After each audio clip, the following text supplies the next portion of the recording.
Film School Slacker contains adult language and themes. Listener discretion is advised.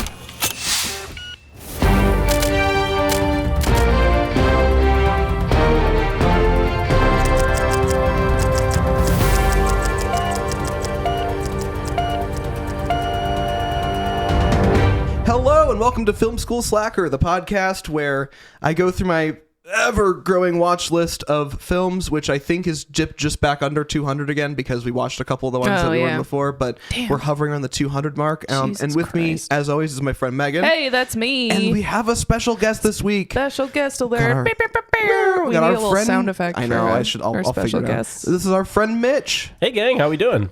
Excellent. I'm so glad you could make your way up into the great foggy north and join us. Yeah. Well, I'll tell you what. It is movie watching weather. That's a very good point. That is a very good point indeed. Especially kind of, I don't know. It's, what is it? New Year's Eve? And it's New Year's Eve today. What else are we going to do? Exactly. It's just kind of wet and gross. It's like 29 degrees and just kind of damp. And all of the snow is evaporated. Right. Because so that's why it's foggy and it's not.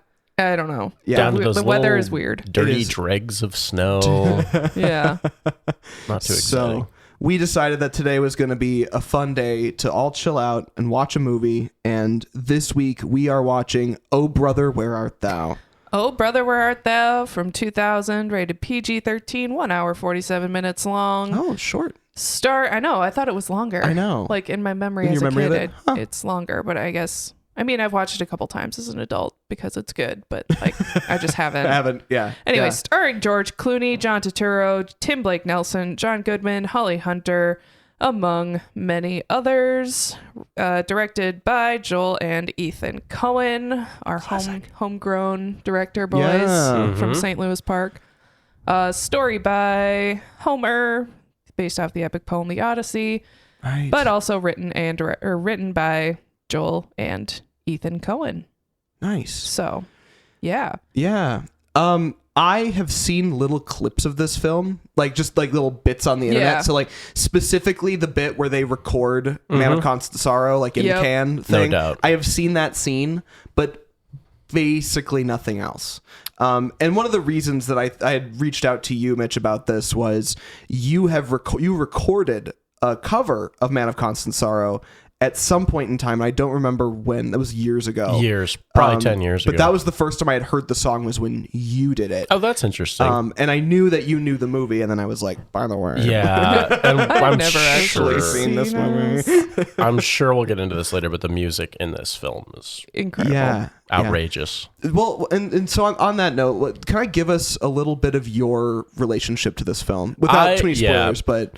Well, Coen brothers in general, obviously the writing can be so witty. The character creation is just it's so much fun.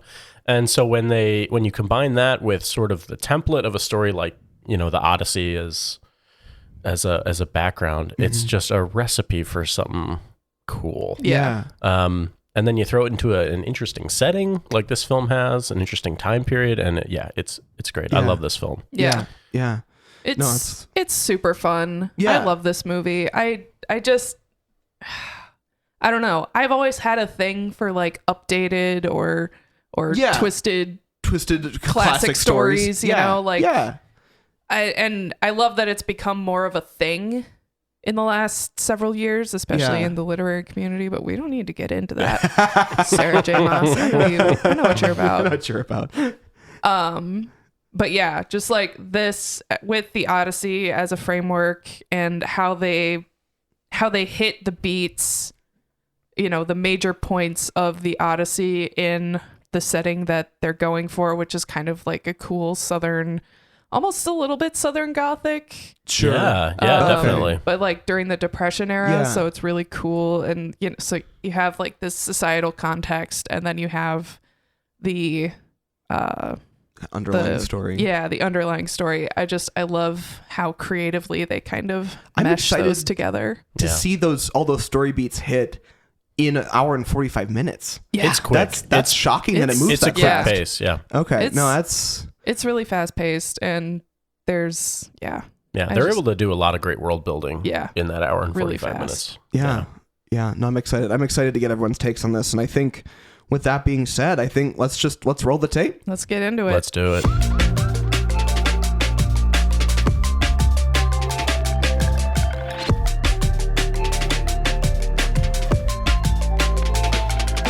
So do y'all go down the river to pray then, or no? No, that's right. don't. No, yeah, I don't do that. Tripped and fell in. you're not Tripped and fell. you're Barely. not saved like Delmer. I'm not saved. Barely got out of there. Okay, so I loved that. That was such a glad. delight. I'm glad I you did. figured you would. Yeah, that was an absolute delight. I think the things I found.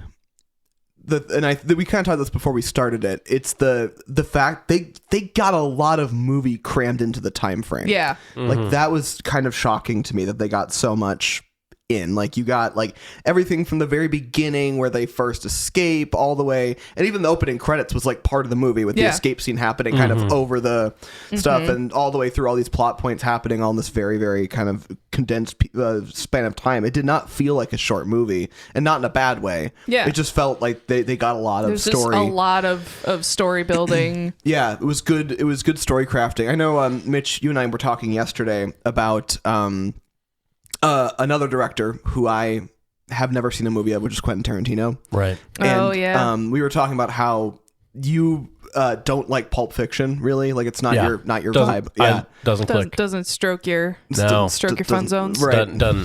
Nope. Doesn't stroke your bare feet. Your bare feet. Quentin Tarantino told me. Oh, right. Yeah. Oh, yeah. That's fair. Yeah, he does have a foot fetish. Come for me.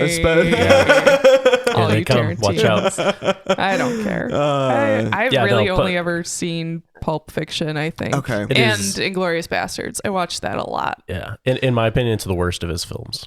I don't really Pulp think I've Fiction seen anything is the worst outside of his of films. those two. I will get absolutely murdered for saying that. welcome. This is how we're coming in so hot today. And so we were talking about how overall the things that you like about Quentin Tarantino's movies that you like Yeah. is the idea that he does such a good job of using the entire medium to tell the story. Yeah. Yeah, it's very high density filmmaking. Right. Yeah.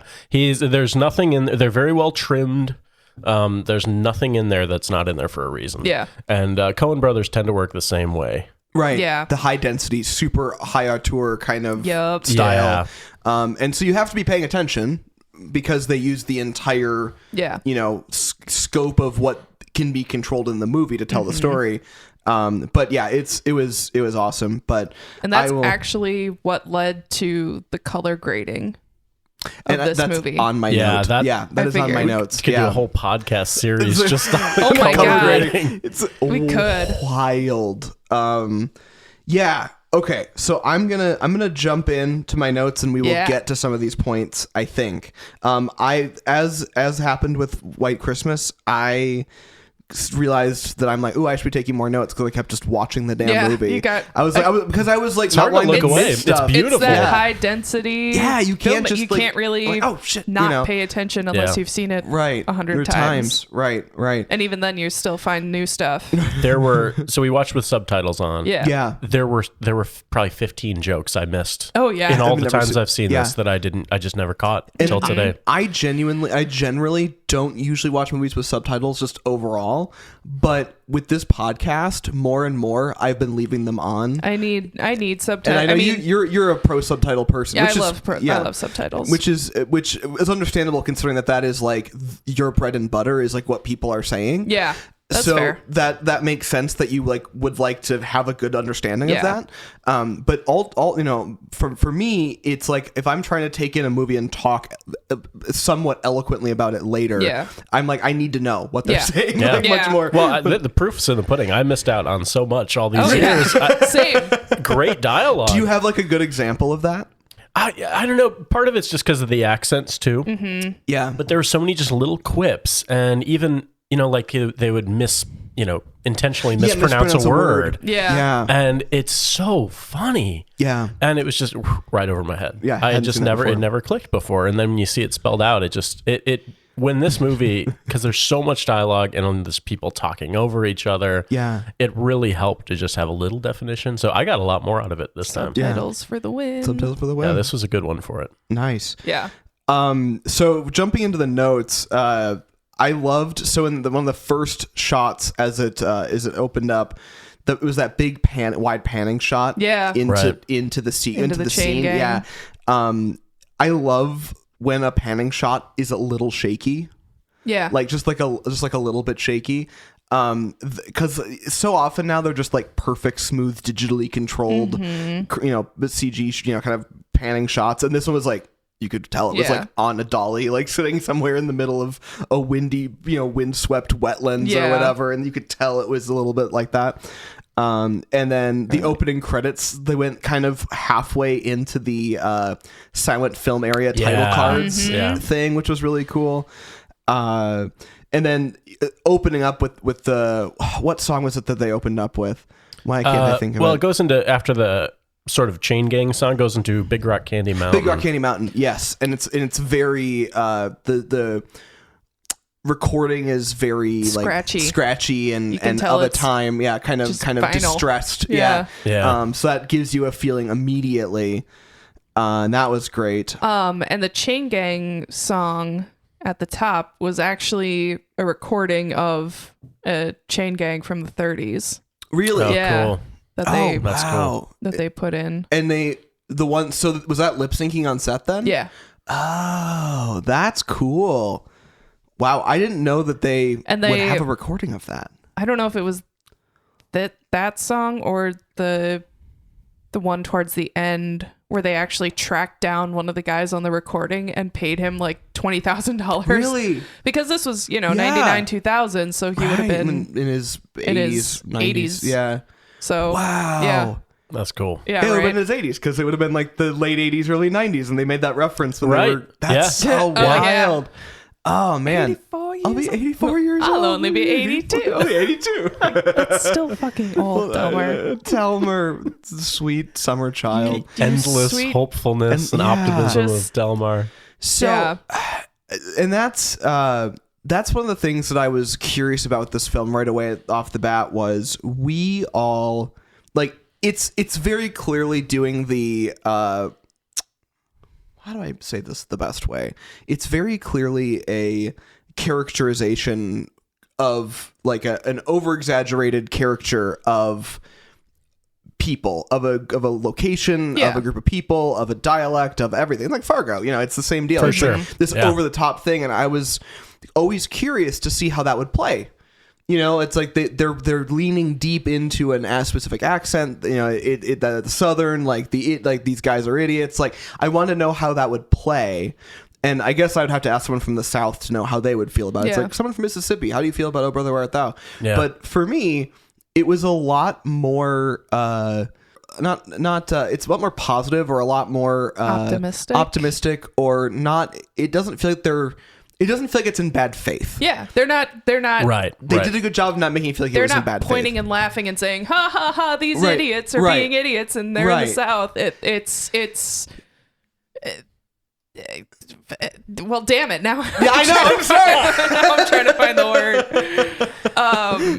It has an authenticity. Yes, to it. Thank you. They did it. They didn't do it dirty. They didn't do they weren't the punching culture down. dirty. They weren't punching down. Right.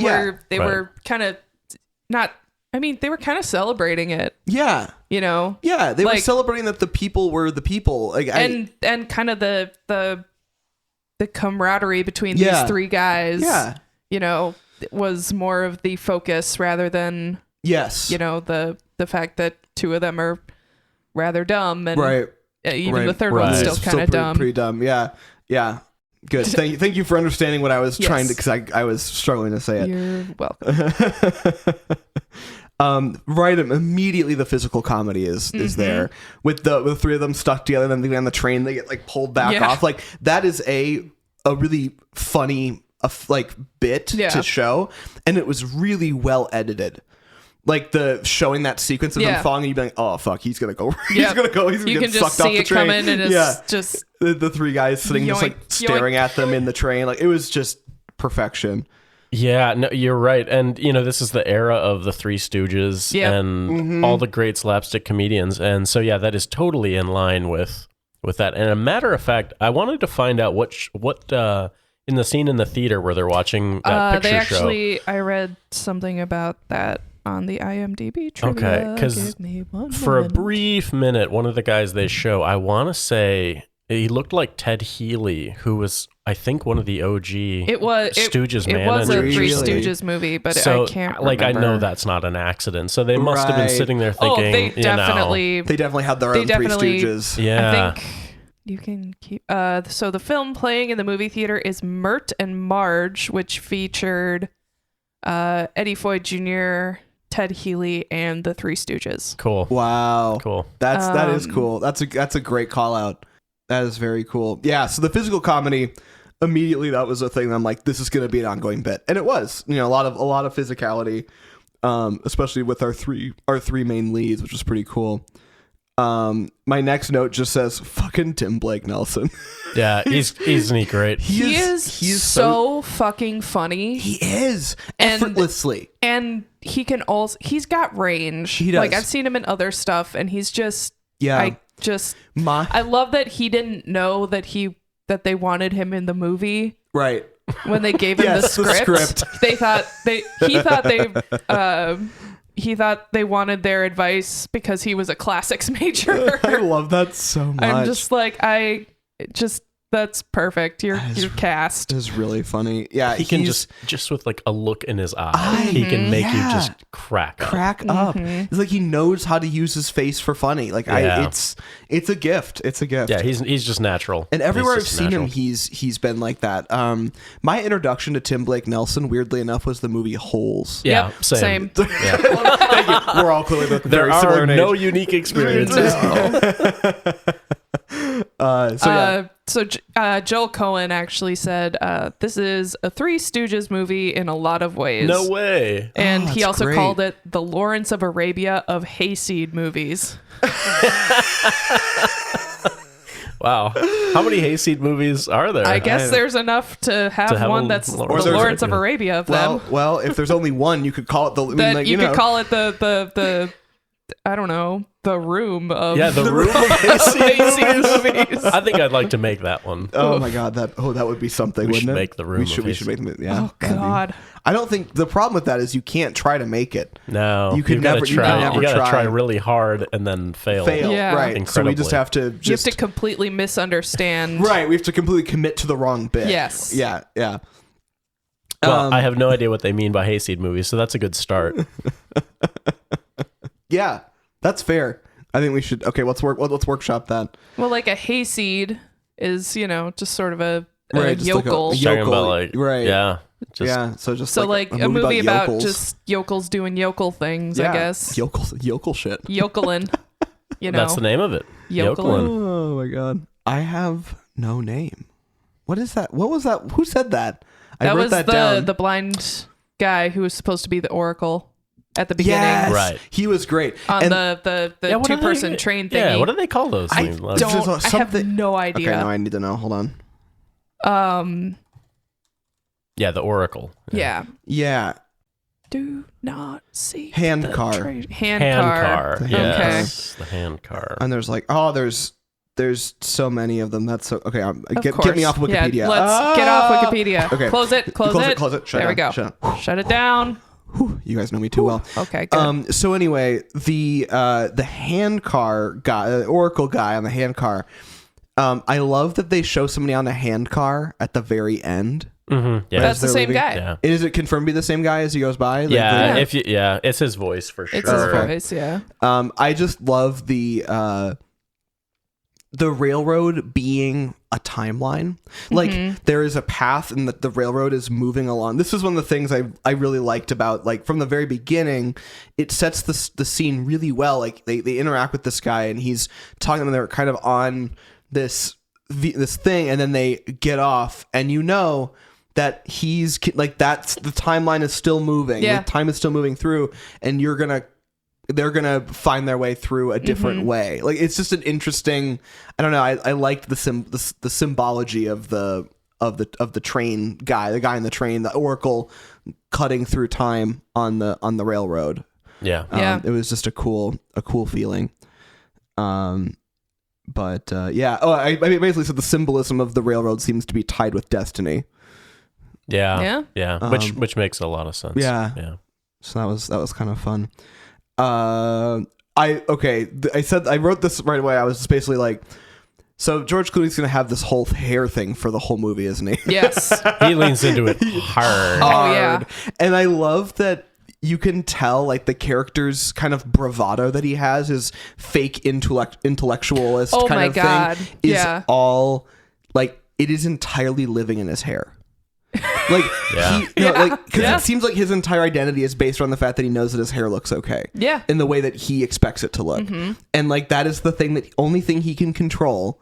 And so he like controls it. So he's meticulous about it. Meticulous about it, and then he feels like he's got power associated with it. Like he feels like that charisma is derived from there. Yeah. Well, and he's certainly all about image. Oh yeah. And appearing to be something that he is. He was pretending to be a lawyer. Pretending to be bona fide. Bona fide. You ain't bona fide. You ain't bona fide. And you got hit by that train.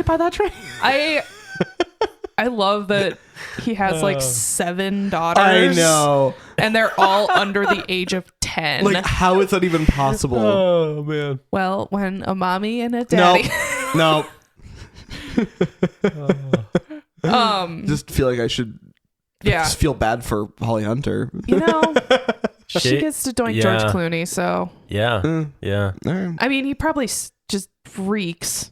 Not well, like, especially with the hair stuff. That's the other thing is like pomade is really sticky. It is. It's super sticky. So it's why am I sticky? He's literally just like he's a sticky wiping guy. all this sticky stuff through his hair. And everything that because he's like running through the woods and dusty. Can you imagine the dirt? And that's antlers, I guess. And gophers. Gopher. Yeah, so much gopher. Oh my god, that's so funny. Yeah, I didn't think about that. The dust. Oh, you get all sticky. He probably and then he just like. I guarantee he just layers more on top of it to get rid of the smell. And it's just, I want to take a clarifying shampoo to your head. He should have gone in the river and gotten baptized. Yeah, he really needed to be saved. Yeah. But then his hair would have been messed up, and it would have a wash. It would have taken his power away. Yeah, that's true. That's true. The whole sequence with them getting found out by was it his brother or cousin? It was his like cousin, I think. The idea with the whole thing was just wild. RUNNOFT. Like the whole thing was crazy, and like so they get sold out, and the actor first of all the kid was hilarious. Kid's hilarious. Just like absolutely didn't give a flying fuck. No. And then the guy was cast and acted perfectly. I don't know if they could have found another person that looked that much like John Did they just Tucker. find that? It is shocking. Did they just find that farm and the guy was already there? Like I don't know how they got this guy. Probably. It was amazing.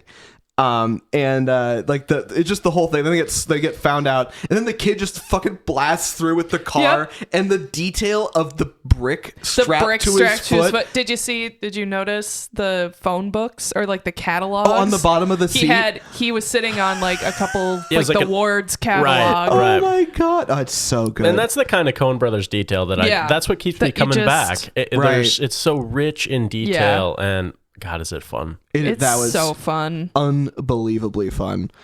The Gopher? Like Gopher. I just multiple times. Gopher Everett. Gopher Everett. Everett. You want some Gopher? I think 5 times, yes. Yeah. Yes. 4 times. I should have counted. I should have the counter. Like, it's 3 good. is usually, comedy comes in 3s usually, right. but like that was. They really push it. Well, and they were just so like entranced. Because that was supposed to be the Lotus Eaters, right? They're watching. So they're all in that kind of trance, right? So there's a squirrel on your balcony. Oh yeah, it's a gopher, I think. Well, and they're big chunky boys too. Yeah, they are. Yeah, there's some real big guys. Anyway, so the Lotus Eaters, they were tranced when they were sitting there having the gopher scene. The Lotus Eaters, and then Odysseus loses some men to the Lotus Eaters because they just want to stay on this thing. And I don't know. It's It's very interesting to me. Yeah, it was. And also this movie seems like one of those movies where they exceptions to prove the rule. Like he asked about the Gophers too many times and it was still funny almost because it broke the rule of threes mold. Like you can kind of feel that it had gone too far because threes are a nice reliable laugh. Yeah. But the fact that they kind of broke it beyond was like, I get it. And they did that judiciously. And it probably goes for the hair humor too.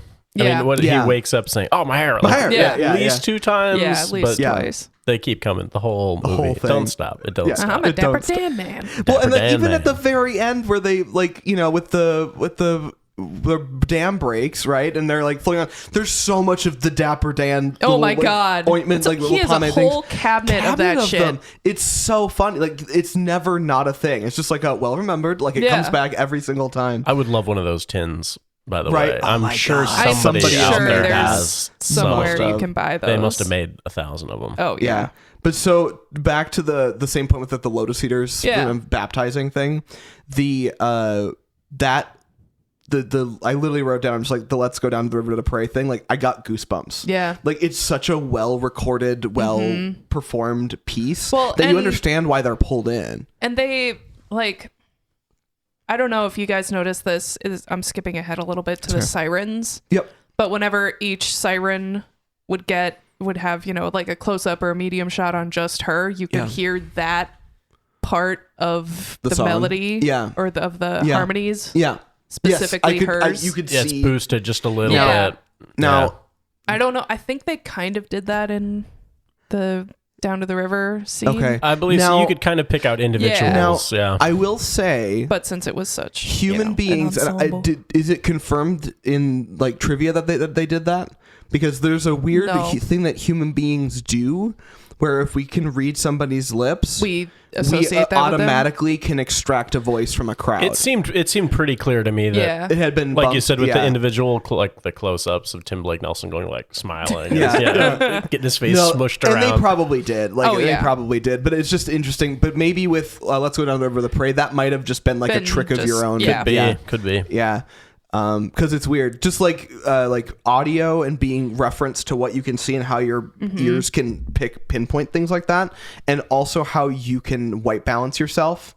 So like your eyes will white balance to the color temperature of the room, and then when you go to another place that seems like it should be your default, will feel very different. Yeah, it's a similar kind of thing. And you bring up sort of an interesting topic with I'm sure we'll get into the color grading here in a minute, but if you took a frame of that movie and you took it put it next to some just normal shot from some other movie, you'd think, why is this yellow? It's like the Mexico filter. Like one of the reasons was because they were like, this is too much green. Like this should not be this green, because like especially if they're going for a 30s Dust Bowl kind of vibe. Yeah. Right. It's got to be, And that is actually a note that I. It's not that far away, so let's just start with that right now. Color grading. Color grading. Let's talk color theory. Isn't that everyone's favorite thing? I'm gonna go grab a snack. Can I borrow your keys? No. You have to stay and listen. Okay. You are the one that willingly walked into the room with two film students. So. And we've got a former animation student over there somewhere too. Yeah. Yep. So the thing with the color grade, Mitch, I don't remember. Did you do color grading? Yeah. Okay. Yeah. So I thought that there were two things that I really noticed about it. It was not the same all the time. Yep. And it would definitely increase or decrease intensity. So especially when they were like in towns, a lot more natural color came through. The more greenery, you would kind of get that sense of it.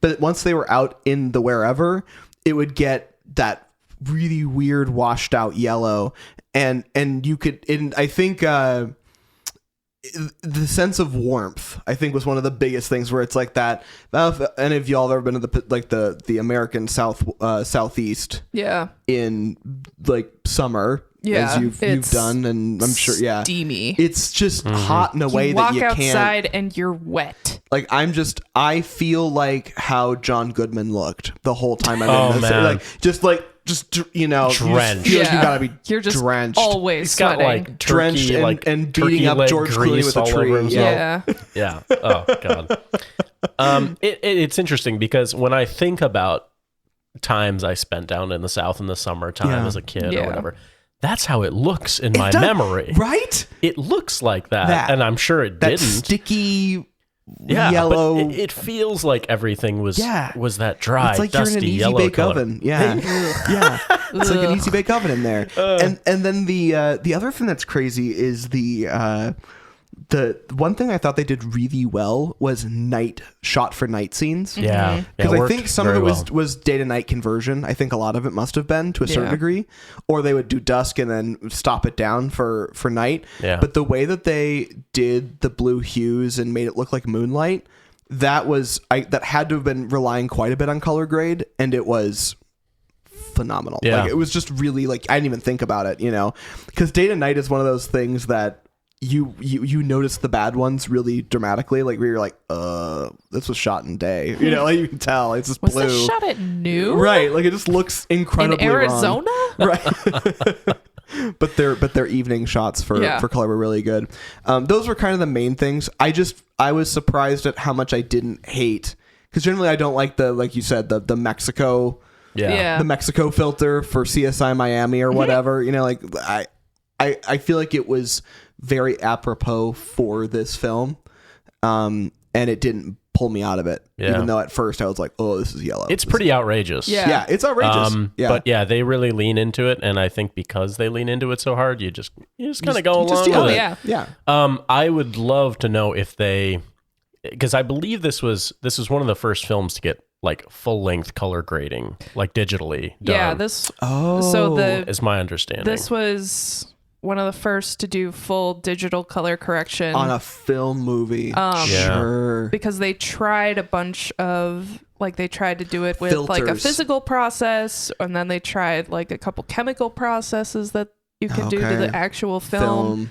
But then they were just like, it's not working out the way we want it. I bet it was a DaVinci 2K. It was new, whatever it was. Yeah, it was probably a DaVinci and so 2K. I would love to know that if they could do a fresh scan of the film today. Know what it looked like. Yeah, I wonder if they would do it differently. Right. If they would be a little more judicious with the color, or if they would try to keep it a little even. I think that they could have done it with more richness today. Because one thing I did notice is it felt washed. Yeah. It felt pretty washed out. And knowing, like, now I think about it, because what year was it? Like 90? It was 2000. It was 2000. So okay. 99. So yeah, the whole film was graded digitally on a computer. The negative was scanned in with a Spirit data scene at 2K resolution. Spirit data cine. Yep. And then it was colors were digitally fine-tuned. So that's exactly what Columbia has. Yeah, that's the Columbia rig. Pretty primitive stuff there. If it's what they let us play with. Yeah, the Spirit data cine and a probably a DaVinci Renaissance or DaVinci 2K. Yeah. The resulting digital master was output on film again with a Kodak laser recorder to create a print master. It's the first time this had been done for a whole film in Hollywood, but not in other countries. So, oh, okay. Other countries did it first. Okay. Yeah, because I think they get away with it. But I would love to know how they feel about it today.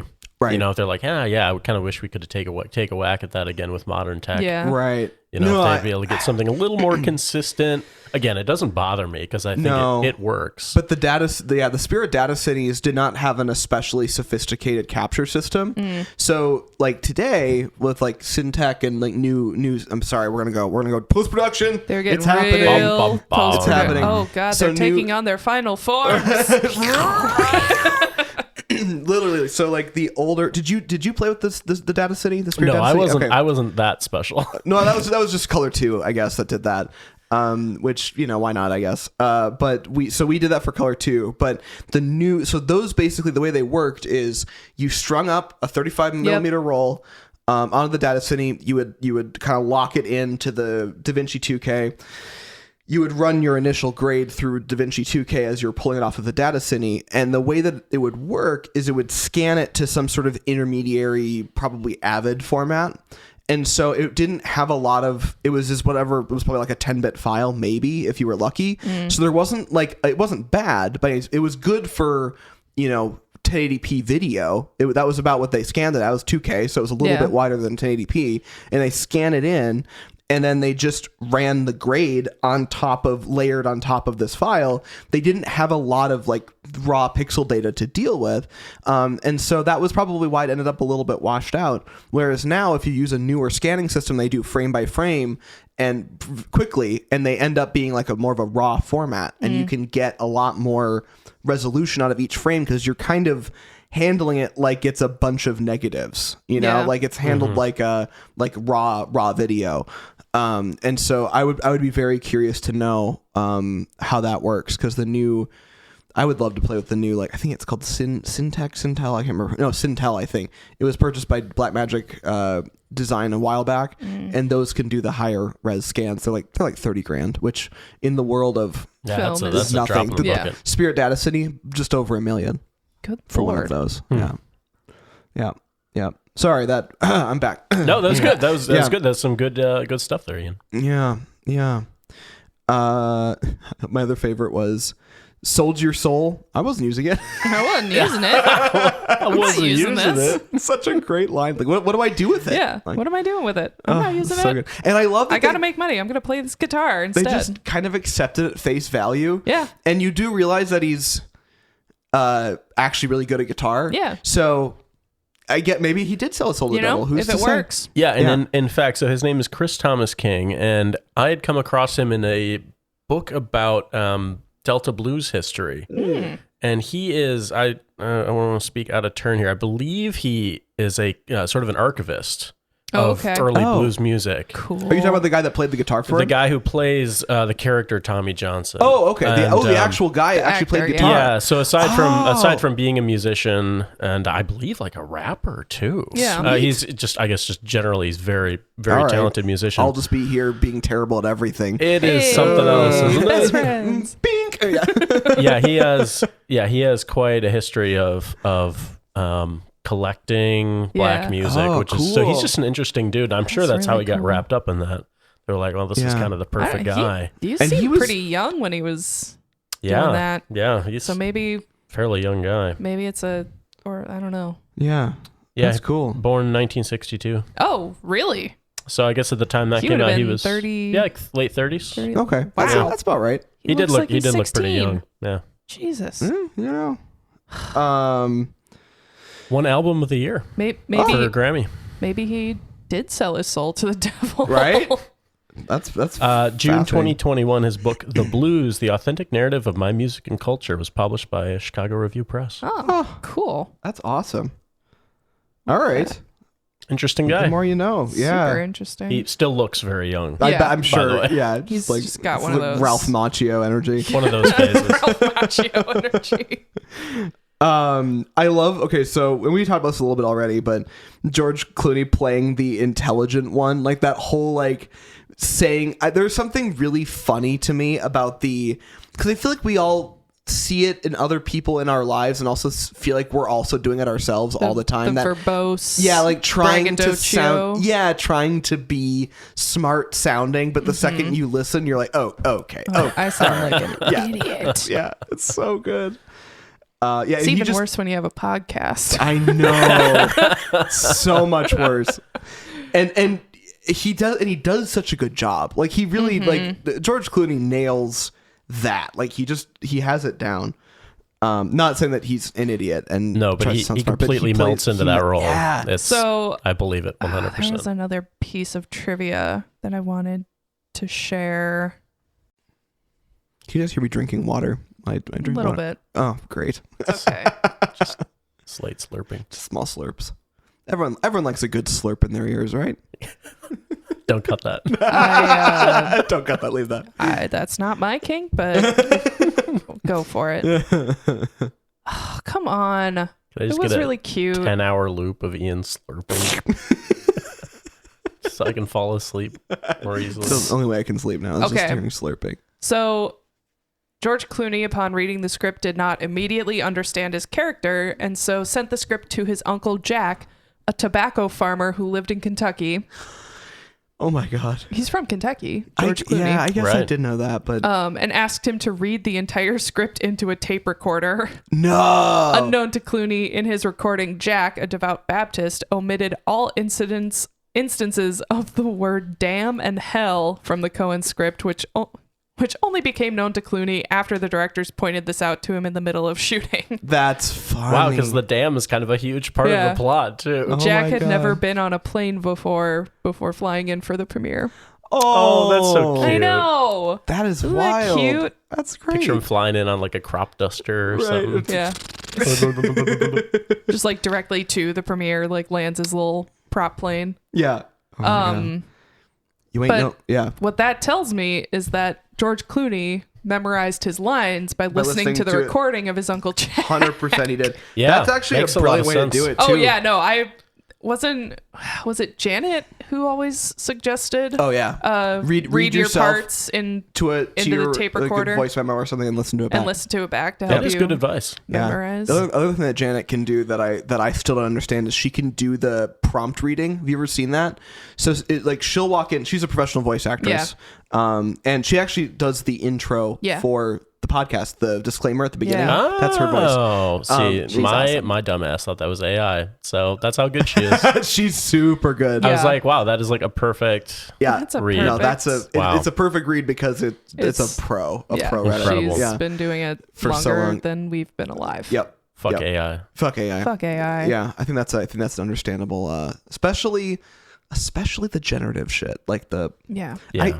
I'm okay with like machine learning in the world of like data analysis, but like we don't need to, synthesize All AI art is plagiarism. right. Exactly, because it's just data mining. Anyway, Anyway, sorry, Yeah, we're that's gonna we another could podcast. create another podcast for that's that. Yep, and we might. Yeah. So we'll see what happens. Anyway, so she can do this thing where you read. Somebody can like have an IFB in her ear and speak this like give her reading, and she will be able in real time to read say what they're saying in that is inflection. that is I can't- while incredible they're skill. talking. I can't do that. That's incredible. She tried to like do that with me once, and I'm like, my brain is not wired to do this. I need to like hear it and then just like bring it back out. Like it has to be internalized and given back out. I can't be the middleman Right, in this. I have can't to just be the conduit. Like I Yeah. can't do it. Yeah, it was crazy. But I watched her do it, and I'm like, Yeah. anyway. Oh, you ain't no kind of man unless you got land. It's such an interesting and American. It's such an line. American sentiment. Yeah, You know, it is. They both get really good lines in that scene because he asks them each in turn what they would spend the money on. Yeah. Right. And John Turturro says something about like, he wants to open his restaurant Yeah. and I'll be the maitre d'. The It's just, maitre d'. The oh. maitre d'. Go for And then Gopher Everett. Gopher Everett. Gopher. Yeah, you ain't no kind of man if you ain't got. It's such a calm, and then you've got Tommy Yeah. playing the guitar in the Yeah. background. It's Yeah. so calming. Yeah. And that's like- one thing the Coen brothers are so good at is that dynamic of like, bam, you've got an action scene. I think Right. it snaps right into an action scene does. right Yeah. after that. It does. doesn't Yeah, they have to roll away They quick. lull you into this calm, cozy Right. little fireside chat. Little and then- intimate, little bonding Yeah, moment, it's so and then Yeah. oh shit, Right. yeah. Um, Coen Brothers, come on our podcast. come on our podcast. Wouldn't that be something? Oh God. Okay. The entire sequence with Babyface Nelson. Sorry, George Nelson. How dare you? I'm sorry. He will rise from the grave. Seriously, it was this whole movie is crazy. That sequence was crazy. Bad Yeah. shit. Like It's literally nuts. Yeah. And whoever played George Nelson did a phenomenal job Yeah. of being just being completely manic the Mm-hmm. entire time. It was I'm 10 feet tall. And like that's mania, buddy. That's You should mania. check in on that. Oh my This god. is some unmedicated mania moment. bipolar. Yup. Yeah. Yeah, that was great. The part that I can remember is just this money, money flying around out. inside the car, and they're just like, hey, buddy. And my favorite part is like Everett the entire time, even when crazy shit is happening, he'll be like, well, I'm a little confused. Like he never freaks out.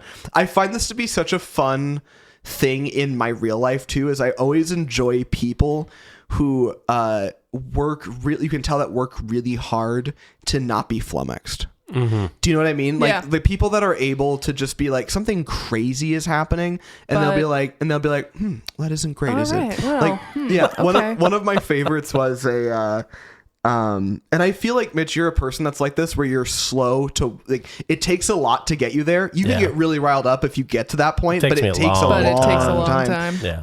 And the same thing is with, I was years ago when I was working at the TV station, one of the truck technicians, who I won't name just in case, he like builds analog, audio gear. Like, he's really cool dude. He's doing other stuff now, but I remember we were on a shoot on the truck. It was we were just about to have master control connect us up to like a live feed to the cable. Right. And half of all of the screens in the truck just went to static. and we all just go, and he just goes, well, that's not great. And it was, I love an understated, like, hey, if we maintain an energy of like a stable, like concerned but stable energy, we will be in better shape going forward. And he was one of the first people that I saw do that in such a high stakes moment. And I'm like, oh, I should see how I can do more of that in my life. Teach me your ways. Yeah. Teach me your ways, Redacted. I want to know more how this works. Did Everett's character remind you a little of Ted Lasso? Yes. Because yes, that was... No, you're right. I know. Oh, fuck. I'm like... Yeah. I feel like I know this character from somewhere, and I'm like, I know I've seen the movie before, but like... Yeah. That's a very interesting connection. Very Ted Lasso energy. All he, three of them do. Yeah. And I think that...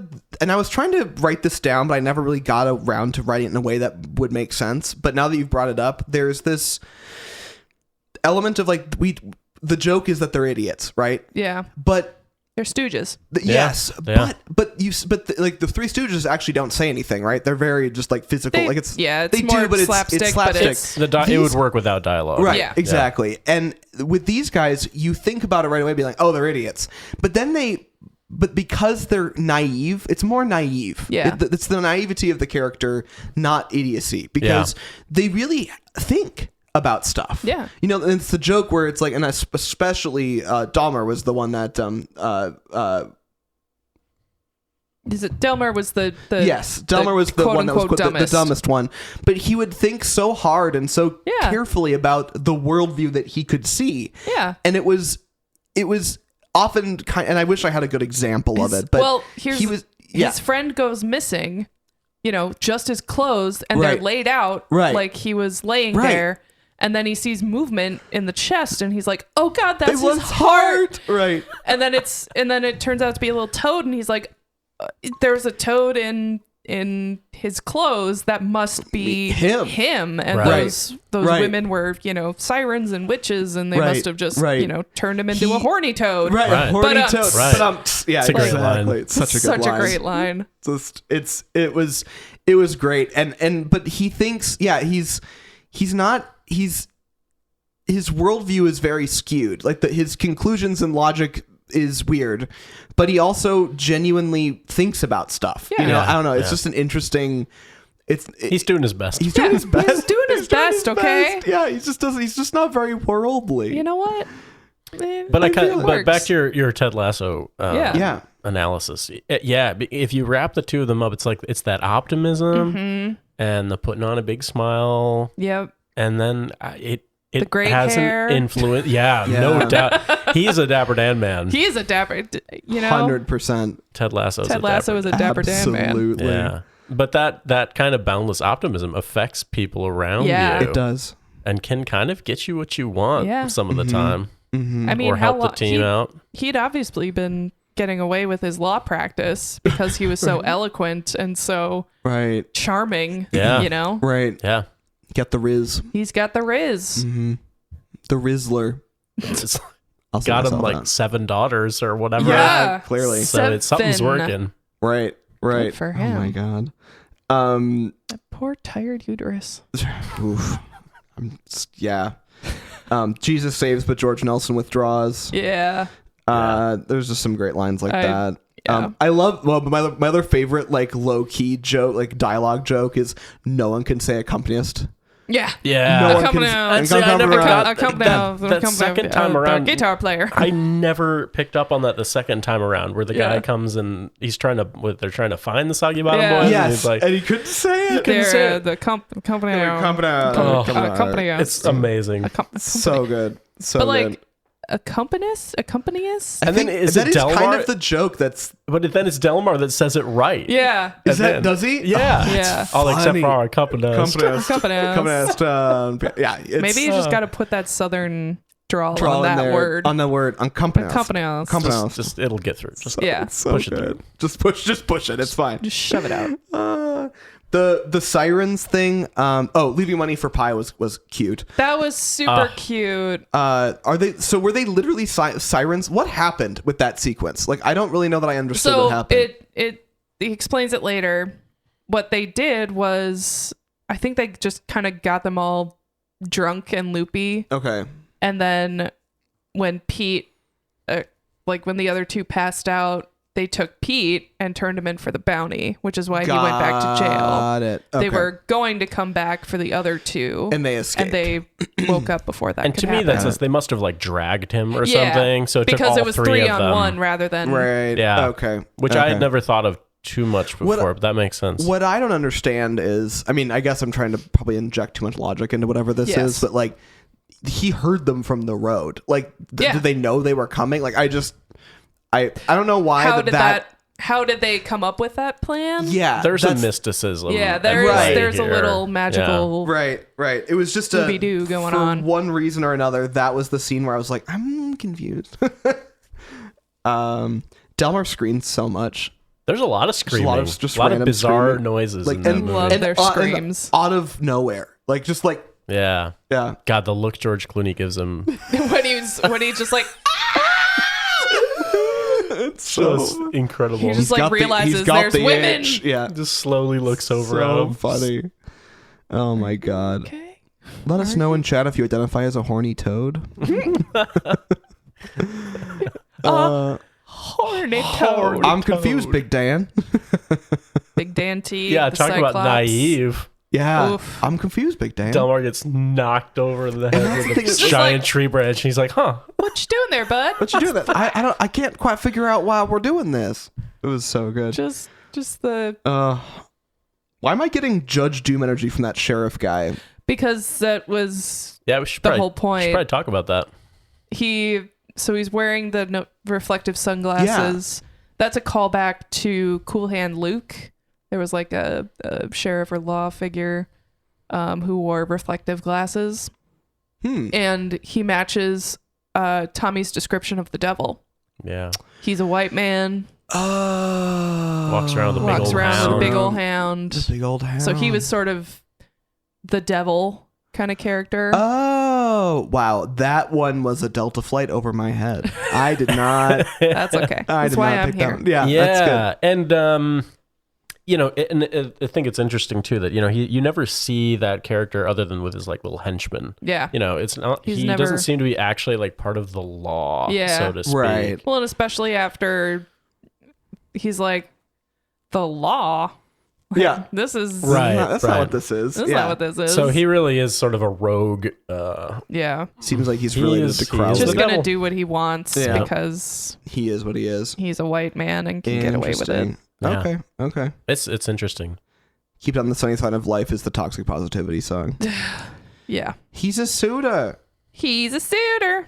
How many kids does Elastigirl have? That was the first 7. 7. Okay, boys, enjoy your picture show. Someday I'll find a reason to say that in Yeah, real life. Enjoy right. a picture show. We'll find one tonight. I don't know. We'll Yeah. make it work. Yeah.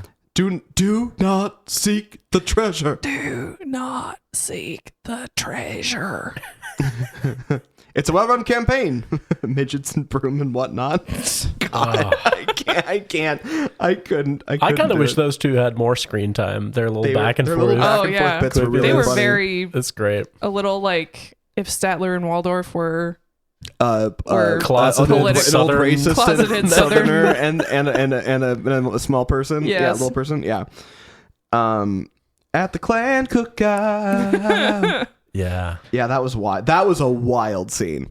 The fact that they made such a full scale thing with the clan was, I think, necessary for the story. But wow, that would have been undertaking. It's to super do. uncomfortable. It's really uncomfortable. And part of it's the music and whatever bizarre chanting they're doing. It makes me like a little queasy. It's you feel it's like, you're a danger girl. Like you feel weird. Yeah. I don't like this. Yeah. It's very effective. Right. It was super effective. The Coen brothers use awkward clan scenes. It was super effective. Is this how all white people dance? That was mostly to George Clooney dancing in the background of the chicken. It's freaking chicken. You son of a bitch, I invented moral fiber, which I want to be somebody's political campaign. I don't know. Oh man. It was just politics never change. No, they don't. Yeah. Hot damn, it's the Soggy Bottom Boys.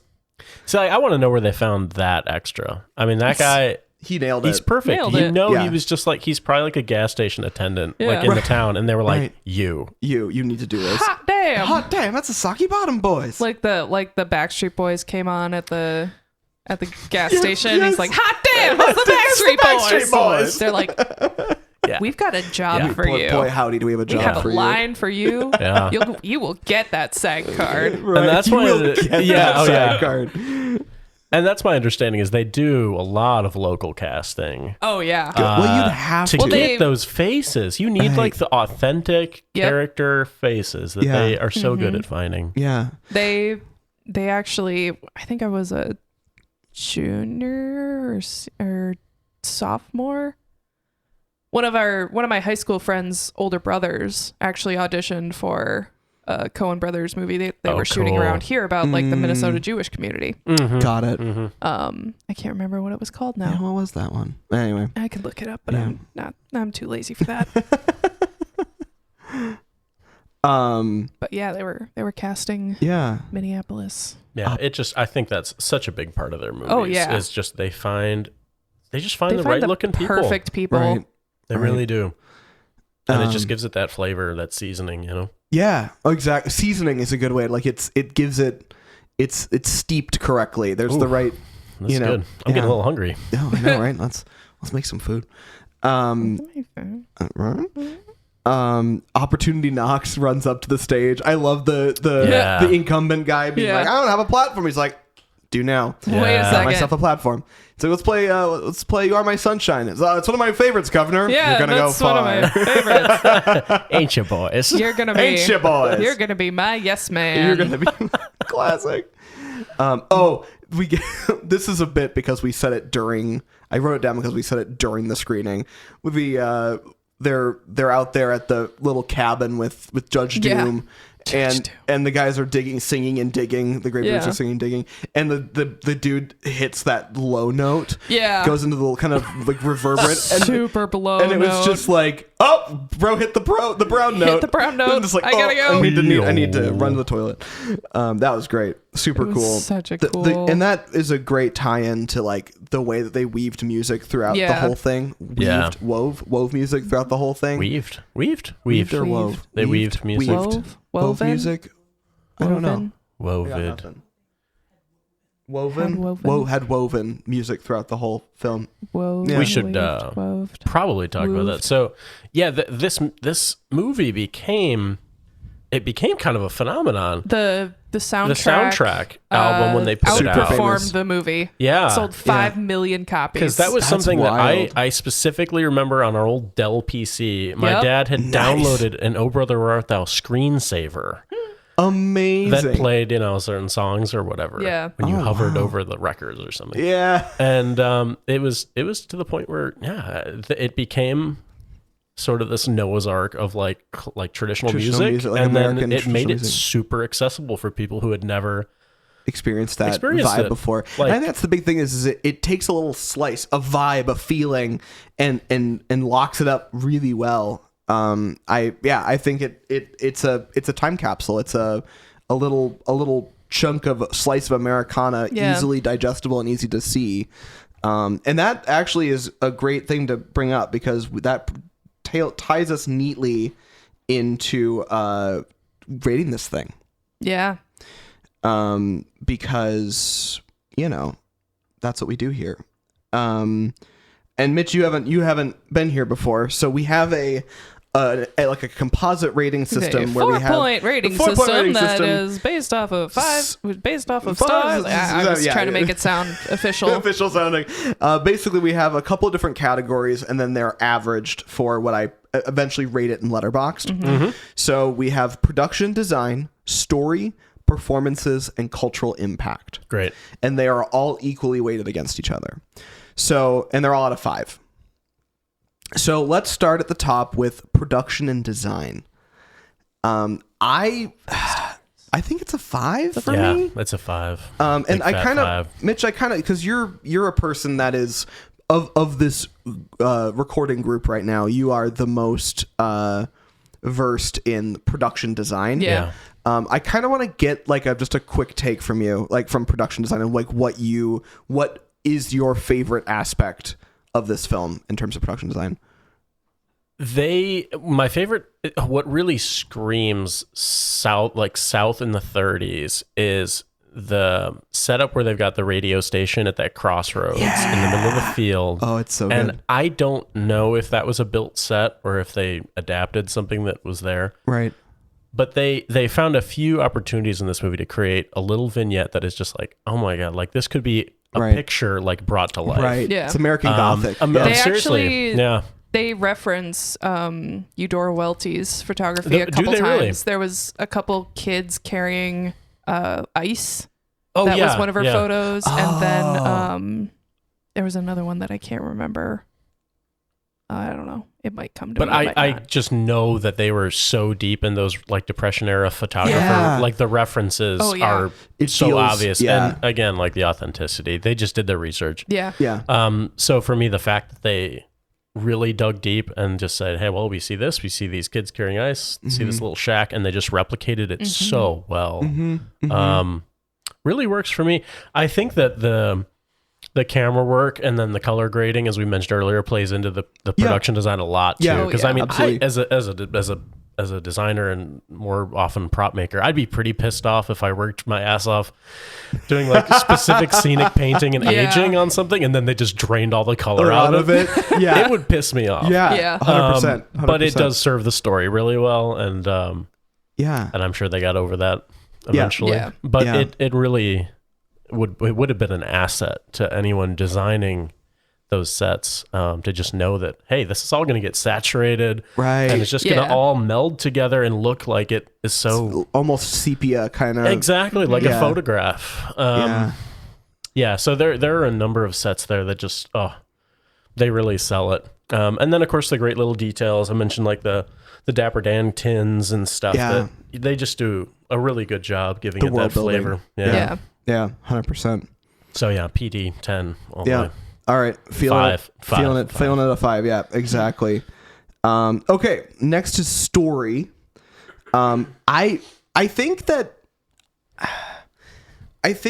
I'm willing to give it a 5. Yeah, because the fact of the matter is they took something that was classical. Yep. But a classic, I should say, and made it into a totally modern feeling, almost mythological or epic story, but convert it in a way where you didn't question why. Yeah. And I think that's pretty amazing. Yeah, and I'd love to hear your take because you're the story. Fun fact: neither of the Coen brothers had ever read the Odyssey.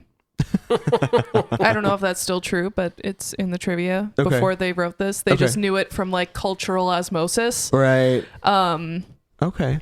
So, I mean, and they still nail it. Yeah. They still get a lot of really important beats. They still get, the Lotus Eaters, the Cyclops. I mean, there's 1,000 things in that thing, in that epic that you can recreate. Right. But also, they said that it was sort of also based off of The Wizard of Oz. Yeah. So just these 3 guys trying to find their way home. Right. Well, that's interesting. And then when you think about the KKK scene how their chanting is kind of the For sure, outside the palace. Right. Yeah. Oh yeah, Yeah. you're right. Yeah. You're right. Yeah. Yeah. And then that's another story about just trying to get home. Right. Yeah. Coen brothers, are you okay? I don't think so. You Try to can tell come us something. home. You We'll guys can welcome come you home. back. Yeah. We love you. Okay. No, but that's super like, cool. I love this story. I love how it marries all of the the classic literature and the Stooges and the Wizard of Oz influences, and Right. it's its own. just so neat and polished and so Coen brothers that digest it through the lens of being the Lawrence of Arabia of hayseed movies. Right. Like, whatever the fuck what that means. So that's pretty great. I love that for them. All right, so next up we got performances. I think that the performances were perfection across the board, and in a kind of a related part, which we called it already, casting was perfection. Yes. Yeah. Everyone looked the part. Everyone felt authentic to the part. Yeah. I'd give it a 5, and also to call out the voice doubles. Yeah. For all of those singing, for people that didn't do their own singing. Tim Blake Nelson did his own singing. Did his own singing? Okay. At least in the Jailhouse Now, not necessarily in all of it. Okay. But. So that was I might give it I can't a 5. think of a single weak performance No. in the Everyone entire was great. movie. I wish I saw more of Holly Hunter. Yeah. She was fun. I guarantee she would have and Penelope is A pretty minor character in a way. She's important, but not a major component of the story. It's also funny because The Return just came out, which is Ralph Fiennes and Juliette Binoche. And Ralph Fiennes, it's like the end part of the Odyssey when he's trying to he's like on his last leg home. Right. Apparently it's really good. Kevin saw it. Apparently you get to see Ralph Fiennes' penis. So I'm in. I'm in. No doubt. No doubt I'm about in. it. Didn't he unquote say weirdly buff penis? Yeah. I'm like, what does that mean? I don't know what that means. How do Swoldemort. that one he did say Swoldemort. Man, Voldemort. Like, God damn it. We gotta get Kevin back. We do. We have to get Kevin back. I mean, it's not that he'll hard. We'll we get can him back. text him and Yeah, he'd you be can show here. him. Okay, so then the last one is also an interesting one for all of us, which is cultural impact ratings. I'd say 4.5 at least. You think we're 4.5? I don't know.